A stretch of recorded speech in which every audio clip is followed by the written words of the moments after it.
Welcome to the Subconscious Mind Mastery Podcast. Thomas Miller on a very special podcast episode. This, folks, is our 9th birthday party, our 9th anniversary, beginning our 10th lap around for the Subconscious Mind Mastery Podcast. And my goodness, I never would have even thought that we would be doing 3 years of this, much less that we're just getting started. I've told the story a number of times, but basically in 2013 is when we began on this very day, March 31st, 2013, when I had a prompt, just an intuitive prompt to do a podcast, and I had no earthly idea what I would talk about. And now look at where we are. We've got all these audio books, we've got 2 podcasts, now a video channel, a TikTok channel, an astrology course, and more and more and more that's coming. So I'm so excited to be here. And, the honor that a lot of you are part of our Facebook group, the Subconscious Mind Mastery and Fun Astrology podcast listeners on Facebook. But the highest compliment, the best birthday present that keeps on giving is when you tell your friends, and then they become a part of our family too. Now, to celebrate, we are going to talk for for quite a little while here with Caroline Horne. Caroline booked an astrology reading when I was doing those, and that was back in Florida, so this was September-ish of 2020.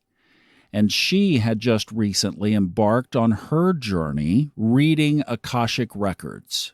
When we looked at her astrology chart together, I saw not only that she would be doing this, but would be doing it on a very big level. And you're going to hear the growth in her journey as well as my own. So I thought it would be fun to do this like a reading. So we're going to drop in. I'm not going to elaborate on all the points. You're going to get little snippets of some of the things that we talked about.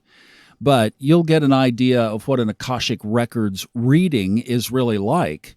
And as Caroline has grown into this, she's also incorporating cards, and you'll hear some of that woven in as well.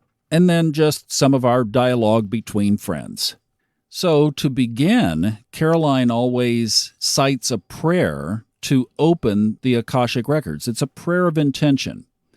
We're not going to include that part here now, but right after that, she said that she always listens and starts to tune in on those initial messages. I love that because that's the blink, right? But it's those initial messages that are starting to come through as the records are opened, and that is where we pick up. Yeah, so usually while I'm saying the prayer, I'll get visions or symbols or messages during the prayer, because during that prayer, what I'm doing is I'm asking the records to show me you in their light, and how, like a symbol of how they see you, and how they can show me you to them. And the first symbol I got was the symbol of a teddy bear, which I've not gotten that symbol before. And so I kind of was feeling into what that symbol really means. And a teddy bear is generally a symbol of comfort and a place you can go to where it kind of feels like a place of home. So you think about when children become really upset and they're crying and they need like their binky or their blankie, or they need their teddy bear just to like center them and solace them and kind of bring them back to their center so they can calm down. I feel like you're able to do this with a lot of people, and people come back to you as a place of comfort. Like you are a place of comfort for a lot of people. And like, that's what they're showing me, like your place of comfort. And I don't know if maybe that's something you needed to hear, because maybe you don't see yourself that way. Yeah, I think that's true. And I've really sat with, to roll a little astrology into here, I've really sat with this axis that I have. And my nodal axis says, the very short interpretation of it is make love, not war. Be love, not conflict. Yeah. And I've had so much conflict in my life that moving toward that being love for others. And really cool that you mentioned that, because this morning a friend had connected me with somebody who lives in one of the Baltic states overseas around astrology. And she put a very distressed post up this morning about her fiance not being able to get out of where he was, and because of all the flights being shut down. And, of course, the tensions in the area. So they were trying to get him out, and she was just wigged out. And I told her this little paradigm of what's going on right now in the sky. And about 2 hours later, she said, oh, my God, it's been lifted. They're going to be able to fly tomorrow and get him out. Oh, good. Oh, good. And she was, my whole message was send love into this horrible situation, but stand for love. And she did. And she's an astrologer. So it's like, wow, that's amazing. And then the second symbol, and this might sound a little out there, a little odd, but the next symbol I got was Jesus. Jesus was a communicator of, I always say he's a communicator of love and light. Like that was his mission, was to communicate the love of God and communicate the love of the universe. And like people think of him in a religious form because we learned about him in a religious text, but I'm not so certain that he adhered to a specific religion. I think he was just communicating love, And so, yeah, I feel like that's kind of what they're saying about you. Like you're communicating to the world the same way he did. There are parts of these readings where you get a lump in the throat, you get a little choked up. It's not a bad idea to have some tissue handy if you're especially a water sign. But this one really kind of hit me square on. It's because the astrology has shown this axis of loving others. And even just in this past year, I found the Ram Dass little chorus that I love, I Am Loving Awareness, the Krishna Das Pilgrim at Heart audio program, where his teacher in India was asked, how did Jesus meditate? And he said he just lost himself in love for others. And since I've been doing this work, it really is that when I get favorable responses, it's to putting love out. When I get negative responses, it's acting from that old paradigm. And that includes the way I grew up, the fear under which I grew up, the predictions about the destruction of everything that I grew up under. I need to put love out in every kind of way. So that's a big commitment and takeaway from this reading, which we're going back to now. All right, so how do I integrate the van most productively into my life? Saying it's your storyteller. The van creates your stories. The van creates your experiences. Just as you were talking about the frustrations that you have with it and the challenges that you have with it, like the overcoming of those challenges and your frustrations and learning how to sit with the experience and saying, you know what, I'm here right now. It doesn't have to be frustrating. It can just be what it is. Like this is just part of my life today. I'm just doing this. And this is part of what I'm doing. But it's like, it's your stories. The van is your stories. And it's also how you work through trials and tribulations, how you work through challenges, how you change your thought process around challenges.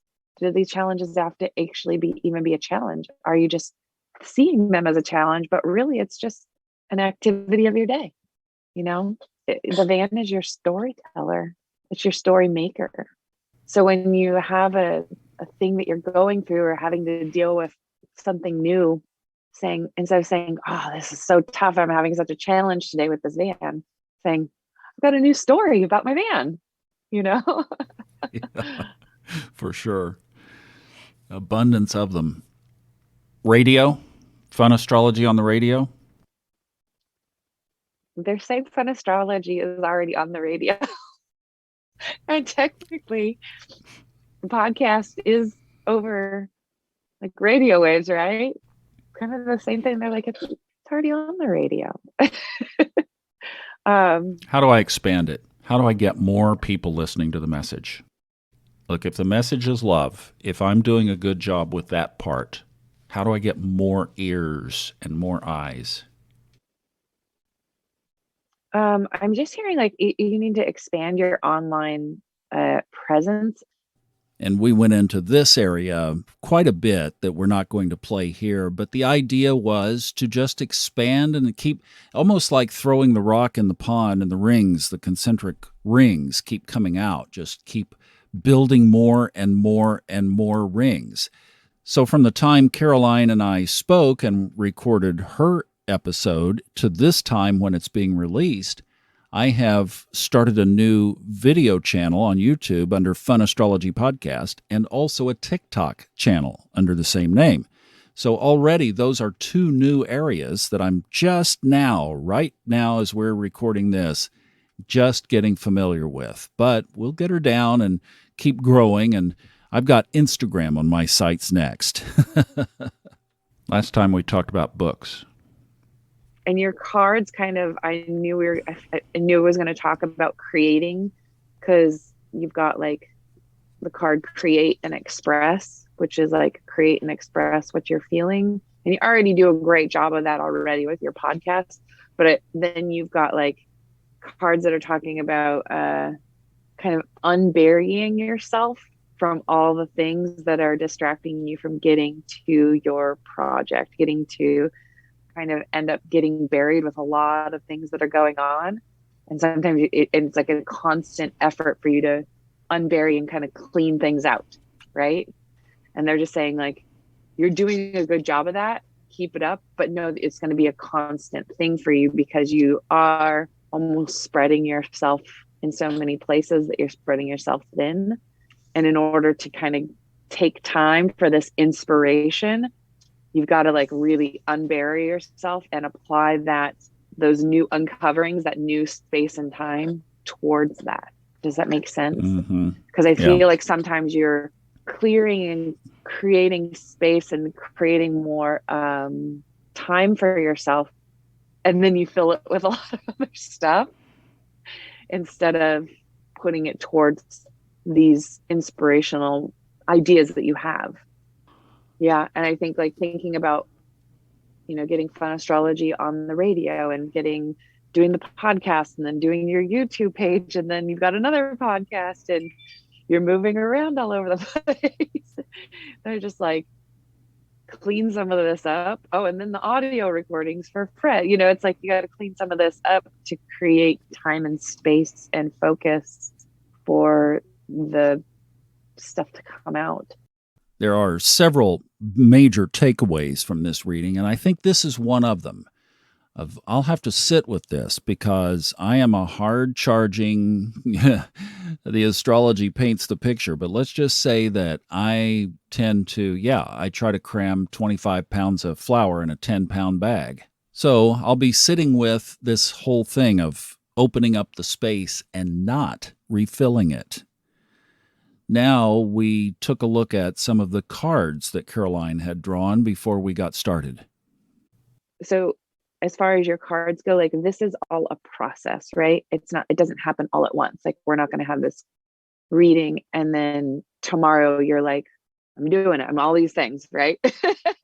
This is a process over the next 4 to 6 months, 3 to 6 months, that you're going towards, to where you're creating the space and the time, clearing the way. You're clearing the way. See the roadblocks here? You're clearing all of this stuff. You've got a lot of clearing. So first we're clearing the sand of the Sphinx. We're clearing this tree out of the roadway. That's another one of your cards, just so people who can't see what I'm showing you. You're in the process of clearing the way to make time, to make space for this writing endeavor, because I don't feel like there is a priority, because they all can be your priority. There's enough time in the day, there's enough time in the week for them all to be receive equal amounts of your energy. Like I said in the beginning, we're not putting everything in that we talked about, but we talked about some of the biggest things that Caroline is going to mention here in a few minutes in our conversation about money and purpose and direction. And there was one other, obviously, that a lot of people ask when they are getting a reading, is about relationships. Okay, so they're being really funny right now. They're like, Thomas, come on, you're never alone.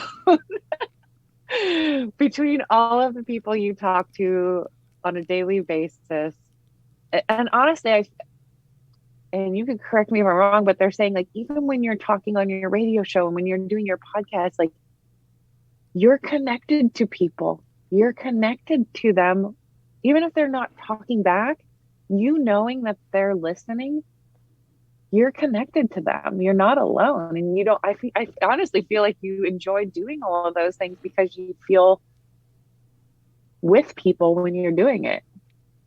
You know what I mean? Um, but as far as a romantic significant other, their response was, there's not a lot of room in the Sprinter van. Not a lot is the greatest understatement since Noah looked up in the sky and said, it looks like might rain.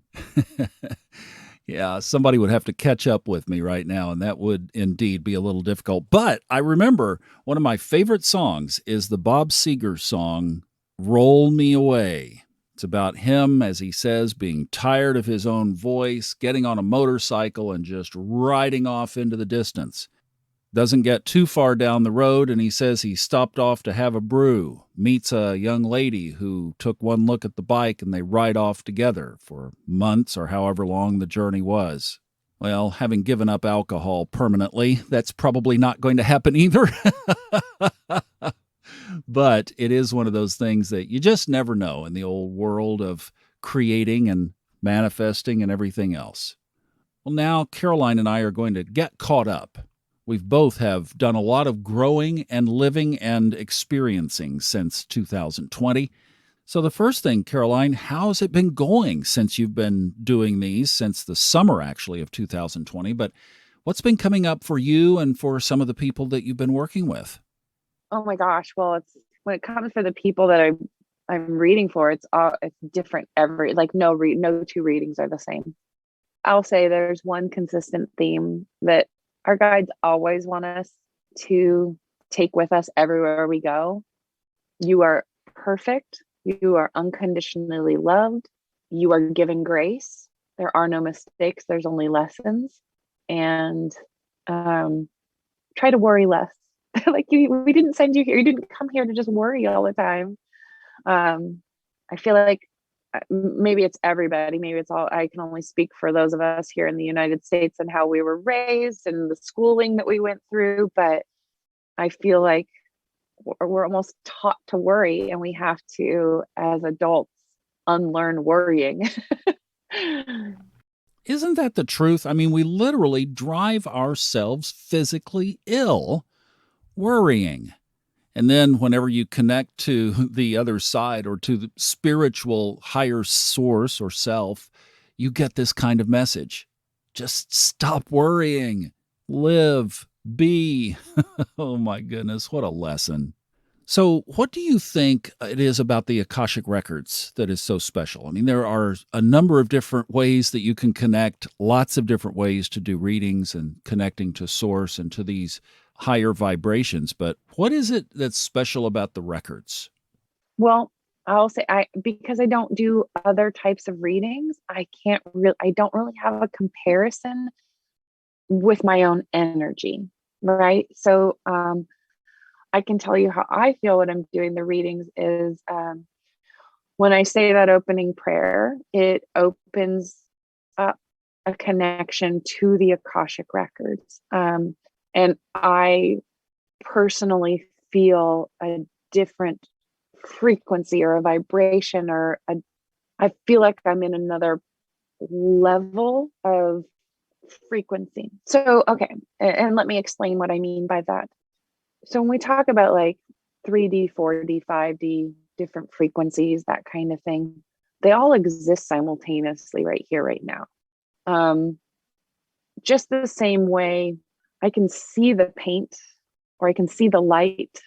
I can see the paint on my wall or I can see the light glowing from my salt lamp, but we can't see the radio waves and we can't see the sound waves, but they're all here the same way. That light is glowing and the paint is there on the wall, right? Like the color is there. Like it's all existing simultaneously. We just can't see it all. And so like when I open the Akashic records, it's always there. I just feel it more. I feel the energy of the records that are around us all the time. So I'm opening myself up to another frequency.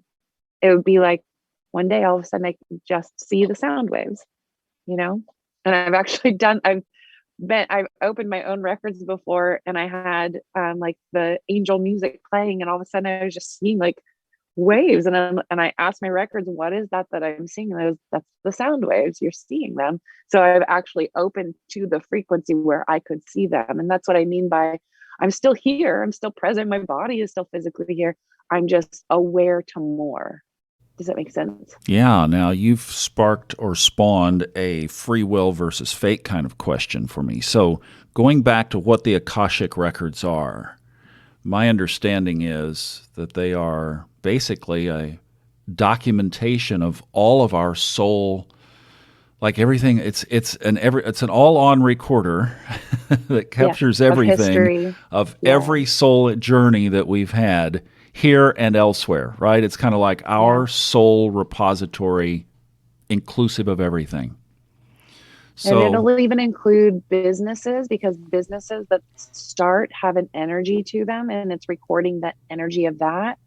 Plants, animals, things, like everything in the history of the universe is recorded in them. So pets. It's not like, so it's not like I feel like when people think of the Akashic records and they see like a book or they see a library, that's how we think records are stored, like an encyclopedia. We record things, like that's the human way. But the Akashic records are more of an energetic imprint of that history.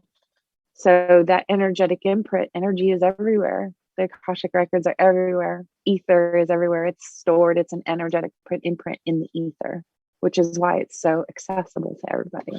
So when you access it in your readings, and then back to, again, the free will versus fate, are we accessing something that has been imprinted that we're supposed to catch up with? Or where does the choice, I could go left, I could go right, those forks in the road in our life so many times that we take and look back on? Yeah. Well, the Akashic records are not future telling generally. They will give you guidance on a direction you can take, but they don't generally say this is what your future holds. They can say this is what you like now, and this is the way you are right now, and this is how you can shift the energy going forward to a more positive direction. But they're not future telling or fortune telling. Well, because that hasn't been written because yet. It's not written. Yeah, exactly. It's not there. Yeah. So it is. But so the purpose then of those directions that even we talked about in our reading here are alignment. To guide you. Yeah. To your highest and best good. Bingo. Yeah.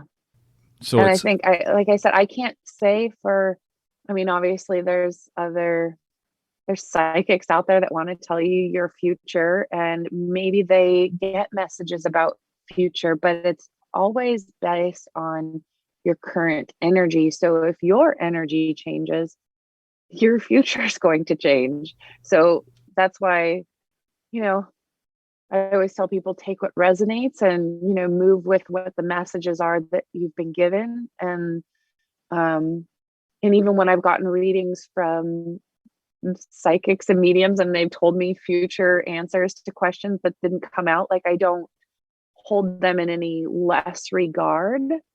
I don't feel like they're a fraud or a phony, because they were just telling me what my current energy was showing them. But especially for me in the last 2 years, and I'm guessing a lot of people over the last 2 years, we've all had huge shifts and changes in energies. So what a reading might have told you 2 years ago might be you might have a lot different say so now, because you've changed, you've shifted. We're all shifting, hopefully for the higher and better.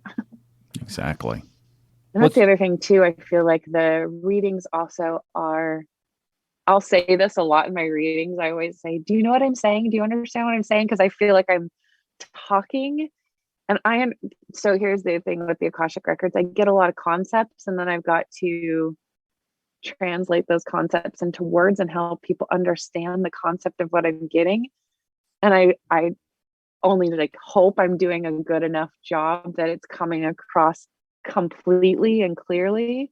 Because the message I'm getting is so beautiful. I'm like, I hope this is coming across the way I'm getting it because it's so amazing. But I end up saying that a lot because if people don't understand, I'm like, I'll keep going. Like, let me know if I need to keep going. I'll keep talking and explaining because I want to make sure you get what I'm saying. What are the top topics that people are interested in? Oh gosh, it's always career, relationships, abundance. How do I find more abundance? Sometimes people like to ask a lot about like their past lives. I know when I had my first Akashic Records reading with my mentor, actually, I didn't even really I think I asked like 2 questions about past lives. I had a good friend of mine. I was like, why do I have such this strong connection with this person? And it was a person that had actually connected me to the mentor. And I had had a past life with her. It was funny because after the reading, I started thinking, oh gosh, I should have asked so many more questions about past lives. It's so like I think I went into the reading with super deep questions, which were good because those are the answers that the records actually want us to come with. They want us to come with like soul level questions, not just tell me something fun about my past life. That's almost like empty calories. Good way to say it.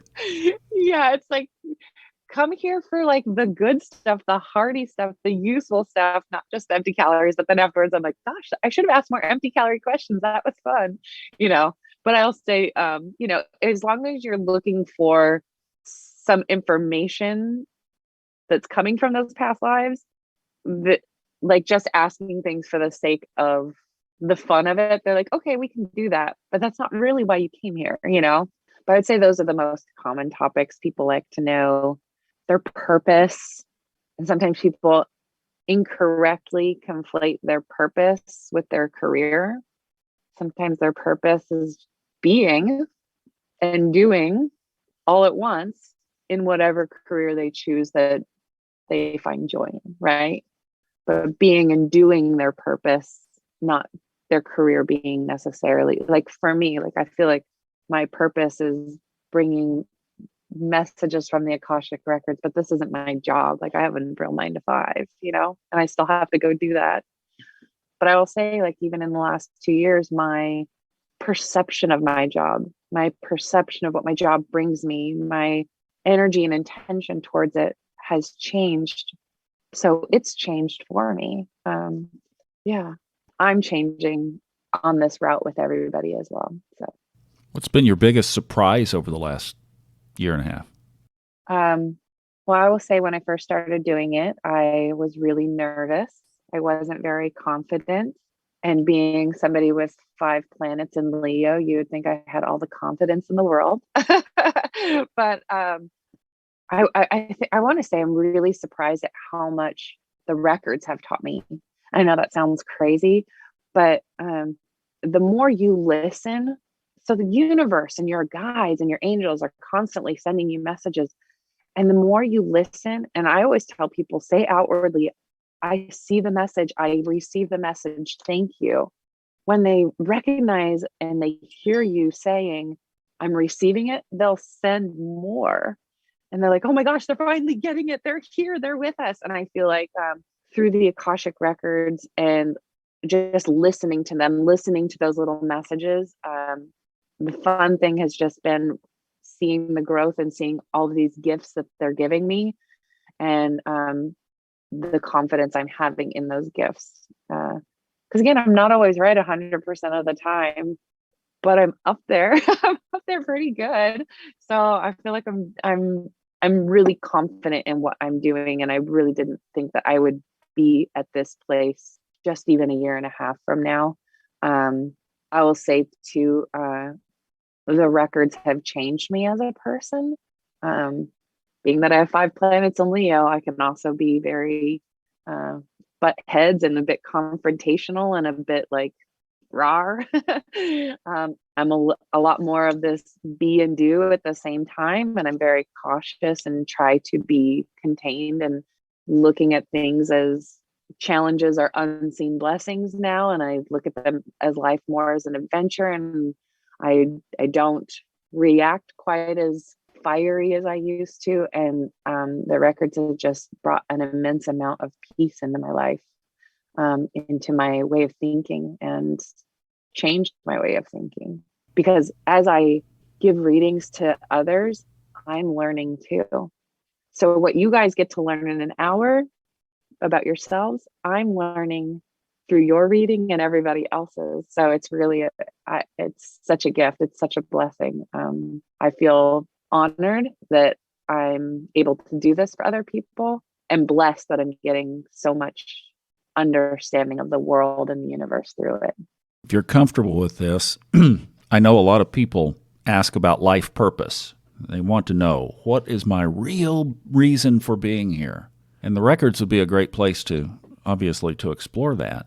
But you had another addition to your repertoire that came to you from, I think, being in the space of this work where you were given an expansion. So in other words, as you were on your path and doing what was in front of you, another thing came toward you. Would you tell that story of where you are right now with that?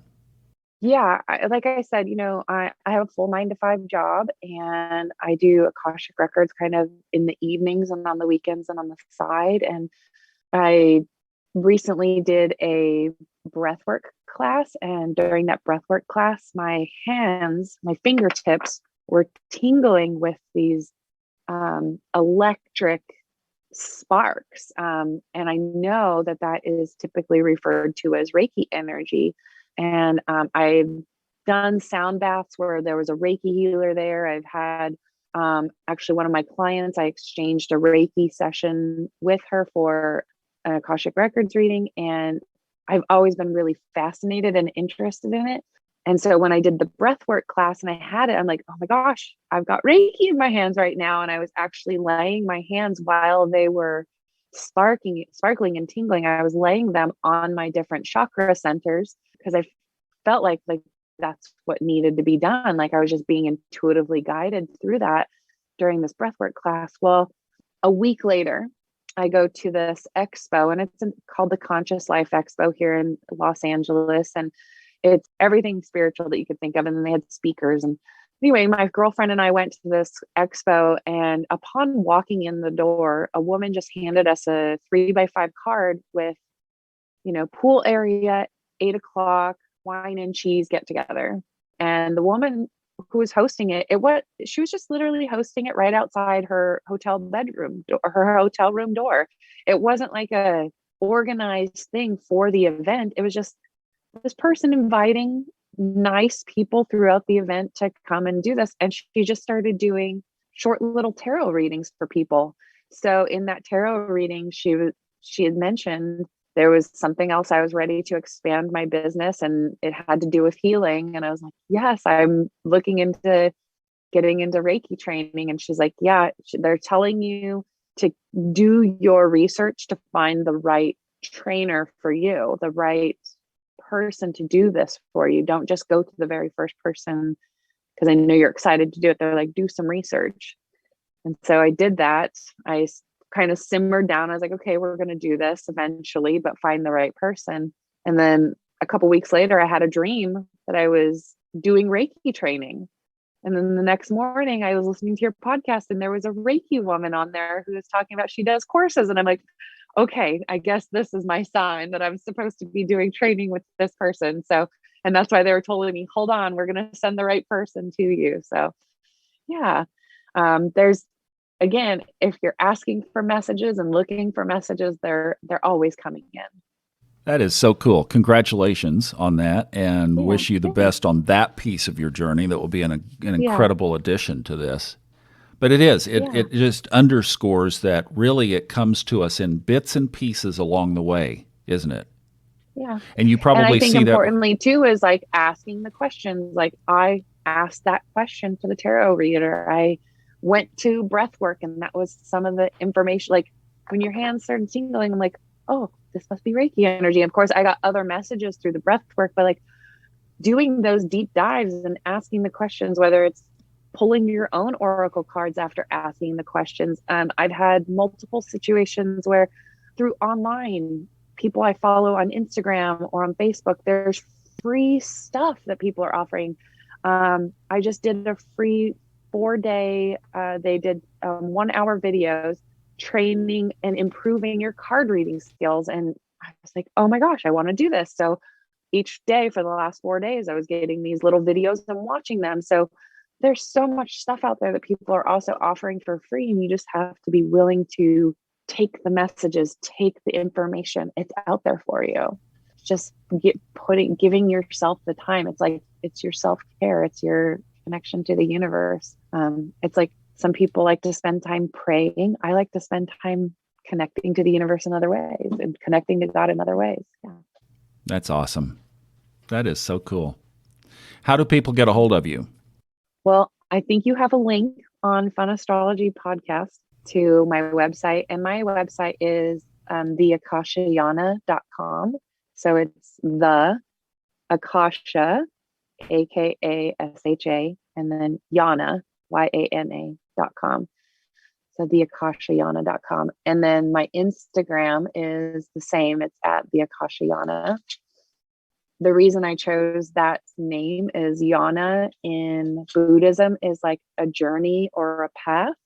And so I just like you can get messages or get answers to your path through astrology, through human design, through tarot cards.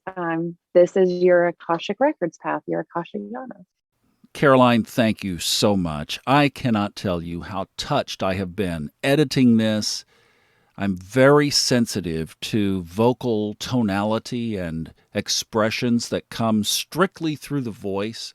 Caroline and I have never met in person, and yet the expression that has come through her voice has had me on the edge of tears of joy for the last number of hours as I've been editing this episode. So, Caroline, thank you for making this 9th anniversary and the beginning of our 10th lap around the sun as a podcast so special. I really appreciate it. And if you're interested in a reading, I do hope that you'll contact her. The most direct way is to look in the readings section of the funastrology.com website. Now, it's time to close the records and the podcast. I would like to thank the masters, teachers, and loved ones for their love and compassion. I'd like to thank the Lords of the Akashic Records for their point of view. And I'd like to thank the Holy Spirit of Light for all knowledge and healing. The records are now closed. Amen. The records are now closed. Amen. The records are now closed. Amen. I'm Thomas Miller. Thanks for the last 9 years. Enjoy the journey.